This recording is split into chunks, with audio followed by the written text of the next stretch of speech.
I am Taruna Rathi, your first class science teacher from TT Public Senior Secondary School। कल मैंने first class के बच्चों को first chapter पढ़ाया था साइंस का, जिसका नाम था प्लांट अराउंड अस, यानी हमारे जो चारों ओर पेड़ पौधे हैं उनके बारे में मैंने आपको बताया था कि प्लांट्स जो हैं वो दो तरह के होते हैं, एक बिग प्लांट और स्मॉल प्लांट। बिग प्लांट जिनको सपोर्ट की कोई ज़रूरत नहीं होती है और वो सीधे खड़े रह सकते हैं। नेक्स्ट था स्मॉल प्लांट। स्मॉल प्लांट में शर्ब्स और हर्ब्स आते हैं, जिसमें शर्ब्स की मैंने डेफिनेशन बताई थी कि plant which are smaller than tree, यानी ये जो ट्री से छोटे होते हैं लेकिन स्ट्रॉन्ग होते हैं। दे मे बी स्मॉल, वो छोटे तो होते हैं but they are also strong, यानी वो मजबूत होते हैं। उसके बाद में नेक्स्ट है आपका हर्ब्स।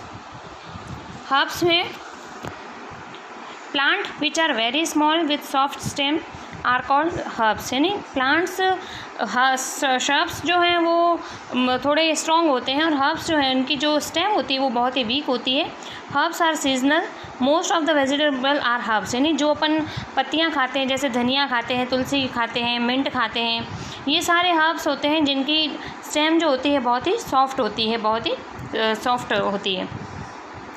उसके बाद में plant that take support to grow, ऐसे प्लांट जिनको सपोर्ट की ज़रूरत होती है, सहारे की ज़रूरत होती है, उनको क्लाइंबर्स बोला जाता है। क्या बोला जाता है? Climbers. Some plant can not stand on their own, कुछ जो प्लांट्स होते हैं वो अपने आप नहीं स्टैंड हो सकते, नहीं खड़े हो सकते हैं। Plant which climb up taking the support of other plant, ऐसे प्लांट जो जिनको सपोर्ट की ज़रूरत पड़ती है स्टिक और वॉल्स की, नहीं या तो वो लकड़ी के सहारे खड़े रह सकते हैं या कोई किसी दीवार के सहारे, आर कॉल्ड क्लाइंबर, जिनको क्लाइंबर बोला जाता है। जिसमें कुछ नाम लिखे हुए हैं, देखो आप, pea plant, grape vine, money plant, इनको सहारे की ज़रूरत होती है। नेक्स्ट है आपका क्रीपर। क्रीपर क्या होते हैं? The stem of some plant are very weak, कुछ ऐसे प्लांट जिनकी स्टेम बहुत ही ज़्यादा वीक होती है। They can not grow up straight, वो सीधे खड़े नहीं हो सकते हैं। Plant which grow and spread along the ground are called, ये ज़मीन में ही ग्रो करते हैं, ज़मीन में ही फैल जाते हैं, जिसमें आपको देखा पम्पकिन वगैरह या वाटरमेलन, ये सब ज़मीन में ही होते हैं। नेक्स्ट है thorny plant. Plant which have thorn on them are called thorny plant, ऐसे प्लांट जिनके कांटे लगे होते हैं। थ्रोनी यानी कांटे, जैसे गुलाब के पेड़ पौधे पे आपको दिख रहे हैं कांटे, तो ये कांटे वाले पौधों को थ्रोनी प्लांट बोला जाता है। थ्रोन्स प्रोटेक्ट द प्लांट, ये जो है प्लांट को प्रोटेक्ट करते हैं। Can you name another thorny plant, तो किसी और थ्रोनी, जैसे कैक्टस है उसमें भी कांटे होते हैं, ये रोज़ प्लांट है इसमें भी कांटे होते हैं। उसके बाद में है आपका लीव्स। लीव्स यानी हरी पत्तियाँ होती है। Most plant look green because of their leaves, यानी अधिकतर जो प्लांट होते हैं वो ग्रीन कलर के दिखाई देते हैं। क्यों? क्योंकि उनकी जो पत्तियां होती है वो ग्रीन कलर की होती है। Leaves are mostly green, leaves जो मोस्टली तो ग्रीन ही होती है, ग्रीन कलर की होती है। Plant have different type of leaf, plant जो होते हैं उनकी लीव्स भी जैसे प्लांट होते हैं उसी टाइप की उनकी लीव्स होती है। Leaves are of many size and shape, यानी लीव्स की भी अलग अलग साइज़ और शेप होता है, उनका आकार अलग होता है।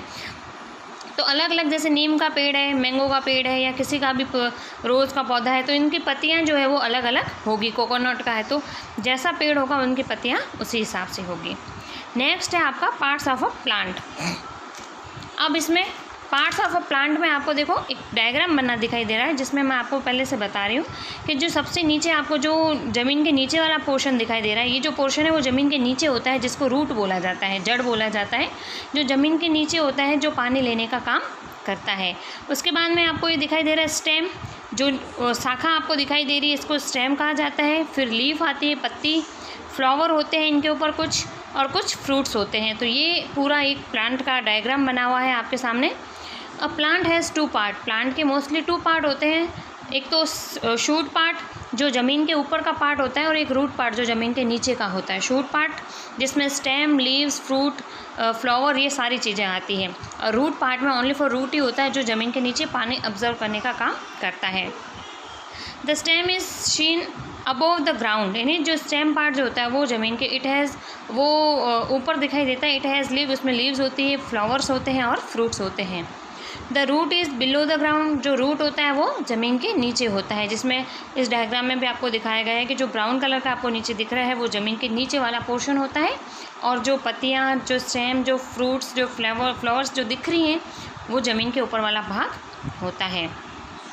अब डू यू नो, देखो leaves prepared food for the entire plant by using sunlight, air and water. यानी लीव्स जो है वो पूरे प्लांट के लिए खाना बनाने का काम करती है, जिनको लीव्स को सनलाइट की, वाटर की और एयर की ज़रूरत रिक्वायरमेंट होती है। उन्हीं के द्वारा वो अपना पूरा खाना बनाकर पेड़ पौधों तक, यानी पूरे पेड़ तक पहुंचाने का काम करती है। तो ये था आपका ये लेसन, जिसमें पार्ट्स ऑफ अ प्लांट बताया गया था, जिसमें ट्री था, बिग प्लांट में ट्री था और स्मॉल प्लांट में श्रब्स और हर्ब्स थे। उसके बाद में कुछ ऐसे पेड़ थे जिनको सपोर्ट की ज़रूरत होती है, जिसमें क्लाइंबर आता है जो किसी लकड़ी के सहारे या दीवार के सहारे खड़े होते हैं। और नेक्स्ट था क्रीपर, जो ज़मीन में ही फैल जाते हैं। और कुछ थ्रोनी प्लांट होते हैं।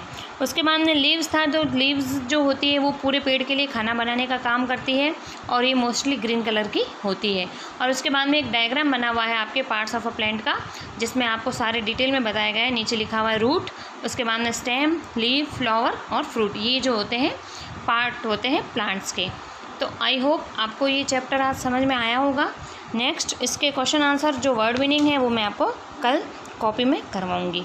Thank you.